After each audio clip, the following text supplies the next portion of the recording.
In a distant land, in a different time, there's a woman who is greeted by an unknown stranger. She learns of a prophecy. She will give birth to a son. An evil force will ravage the land, but her son carries within him the power to save humanity. Deceivers will sow wickedness and destruction to try to prevent her from fulfilling this prophecy. They will try to kill her son, go to any lengths to stop him. But she must prevail. Humanity must prevail. She will suffer, but she must protect her son and teach him on behalf of all of us to save all of us. Now, you know that land. Some of you have been there. It's Los Angeles, California. The forgotten era, many of us lived through it, the decade 1984 to 1995. And this mother, the prophesied mother of the man who would rescue humanity, as surely 100% of you have figured out by now, is none other than Sarah Connor, one of the main protagonists of the movie Terminator 2: Judgment Day. Now, it's an incredibly violent movie, so it's not for everyone. I can't recommend it to just anybody. But it really is such a rich text if you have the stomach for it. It points both at scripture and at more contemporary concerns, whether we are truly masters of the technology we unleash, how to become a man when the people you look up to are either not there or not well, how to maintain hope when what you have been told in no uncertain terms is that the world is coming to an end. To me, this is the best of this set of stories that we like to tell, that we like to listen to. And they all go like this. The world is going to end, or it has ended. A charismatic anti-hero who sees things how they really are arrives on the scene. They're usually reluctant, but they are the only one who can bring about salvation or protect an innocent who can. Usually, salvation means kill the bad guy or bad guys, stop the bombs from falling, end the zombie plague. Now, we tell this story again and again, and I love it. But it is a story for children. You can dress it up with violence, throw a few F-bombs in there, some CGI. It's fun for us too, but it is junk food. It is delicious, and we should eat it sparingly. See, the world coming to an end, conceptually, is a giant but very simple problem. It's just things stopping. It is deeply uncomplicated. And every idea this simplistic, but especially this one, warps our behavior in ways that are deeply dehumanizing.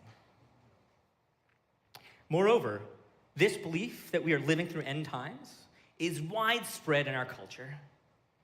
According to a Pew survey from 2022, 39% of all adults in the US believe we are living in the end times. Whoa. A 2021 study asking people aged 16 to 25 from 10 different countries about climate change revealed that 56% of young people agree with the statement, humanity is doomed. A study from 2023 that tried to disentangle what drives the behavior of preppers, people preparing for the collapse of civilization. That study found that when people believe in impending apocalypse, especially if they are dedicated members of their community, they put their time, their talents, and their treasure to that future that they see coming. It's not a partisan thing. It doesn't vary by age or by gender. It's about trying to build resiliency in your community for the future that you believe is going to come. And if people aren't tied to community, those stories make it harder to live your life.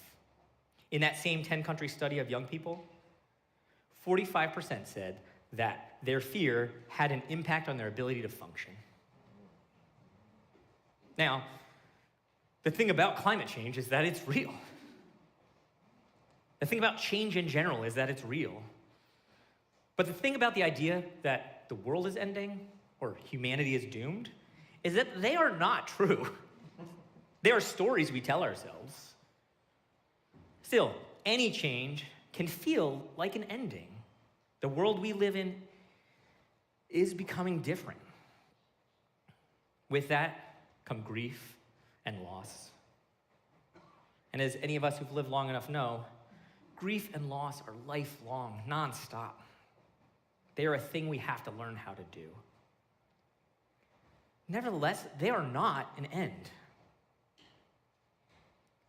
If you watch, I think you'll notice, even in those movies, there's no end. The world didn't end. It's a different world. It's not 2 hours of still footage of a landscape. Things are harder, but there are people, and there's love, and there's a desire to build something new. Even the writers who are trying desperately to simplify, make it so there's barter, make it so there's a warlord, make it so it's a water world. Even when they try, they can't help but tell us stories not about a world that has ended, but a world with problems, with people that can be hard to live in. That seems pretty familiar. Now, I want an end to those problems, to so many problems. I want an end to the world where our government kidnaps people, puts them in detention camps.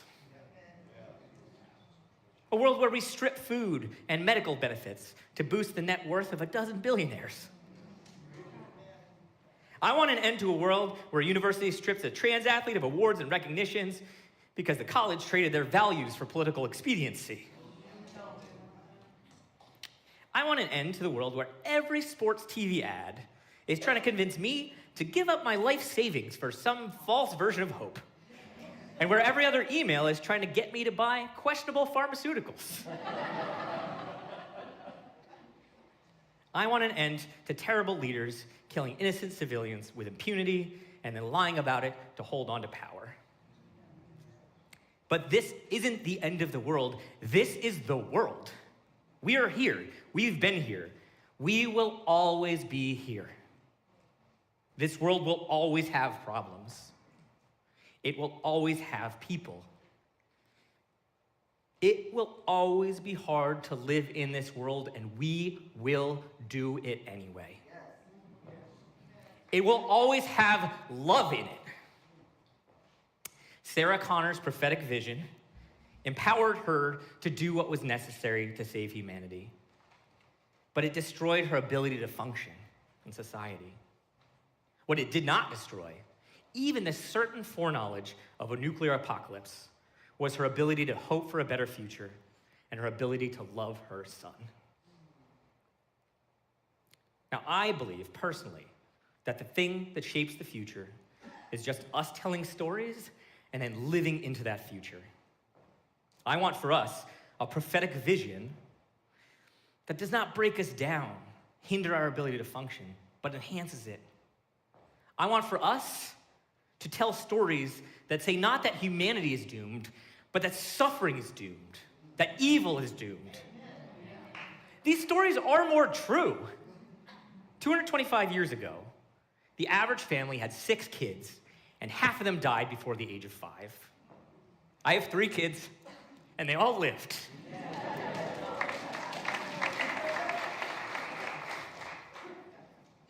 Suffering still exists, but we are winning. We come from suffering, all of us.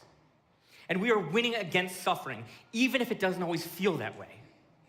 Sometimes when we fix problems, you know what happens? We make new problems. Like climate change, or algal blooms, or drug-resistant diseases. But the world is not going to end. We just have new problems. We will probably never defeat suffering, but we can fight it generation upon generation. Now again, I don't blame people who struggle to hope when we face an uncertain future. I've spoken from this pulpit before about how I quietly gave up hope on ever making it to this place, to this building. I gave up. I didn't tell anybody about it. The concrete vision of Deanne and Carol Ann, the dedicated, shared commitment of this community, it breathed my hope back into existence. I cried like a baby in the car the first time I visited the construction site here. I was so glad to be proven wrong. We in America, on this 4th of July weekend, we face an uncertain future. We at UUCA are on the cusp of a new era. The vision of a new building is in our past now. We have a new associate minister coming. There's a sabbatical on the horizon that's going to allow us to deepen our shared ministry as a congregation. A new future for our music director. What will we become? What will we give up? And what will we discover? See, that's the real flaw in these movies. It's not just that they're oversimplified. That's fun, honestly. It's that they fail to recognize how the future really gets built. But my wild and prophetic vision that I want to share with you is that this place, right here, Atlanta, Georgia, UUCA, you, us, my co-religionists, we are going to build the future that we all want to live in.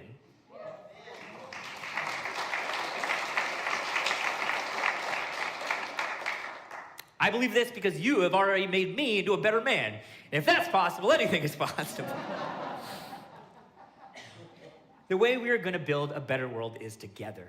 We have the tools: interdependence, pluralism, justice, transformation, generosity, equity, all centered in love, as Dr. Tony Stringer reminded us a couple weeks ago. He reminded us that those things should yield unreasonable, miraculous hope. Last week, Reverend Taryn reminded us about the power of praise music. It's not there just to celebrate the good times. It is a powerful spiritual tool to bring hope to a hard time. She also reminded us of the moment Mahalia Jackson invited Reverend Dr. Martin Luther King. Tell him about the dream, Martin. And that is how we work. We bring our tools, we dream, and then we build the future we need together. Now, I look at my kids in their school. His dream is coming true. So is yours. So is mine. This thing that we are living in this place must be a shared dream, or we could not make it real. So, what lies beyond the world of this present moment? I think you know. I think there's a part of each and every one of us that knows what the world should look like. Maybe you can't figure out how to make it happen, but I think each of us has a vision of a better world. Maybe it's just a place where we shelter a man and his boy from the rain. Maybe it's just a place where we can gather and sing. But maybe you know that what this community needs is for us all to learn how to dance. It's terrifying for me, but I'm game if that's what you think we gotta do. I've seen the hope in your eyes alight every year when we have the coming of age service. Maybe you know of a world where every child is allowed to be so courageous, to grow up so whole and wholehearted, so surrounded by love as our children. Maybe you've been inspired when they tell us about the worlds that they each see. I'm not encouraging you to follow Sarah Connor's path. So dead set on a vision of oblivion that you drop out of school, train your son to become the leader of a paramilitary force.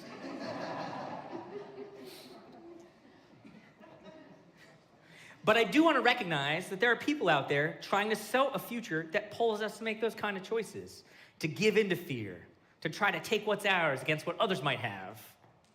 At the same time, without those forces, would we see ourselves so clearly in the moment, the task that lies in front of us? May those who are doing so much harm fail, and in the process, may we be inspired by concrete visions of a better world after they struggle and fail to destroy what our ancestors have built.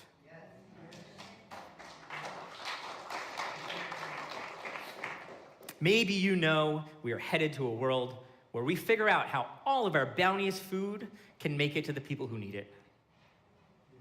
Maybe you know we are headed to a world where restorative justice means we find the path through suffering to healing and end mass incarceration.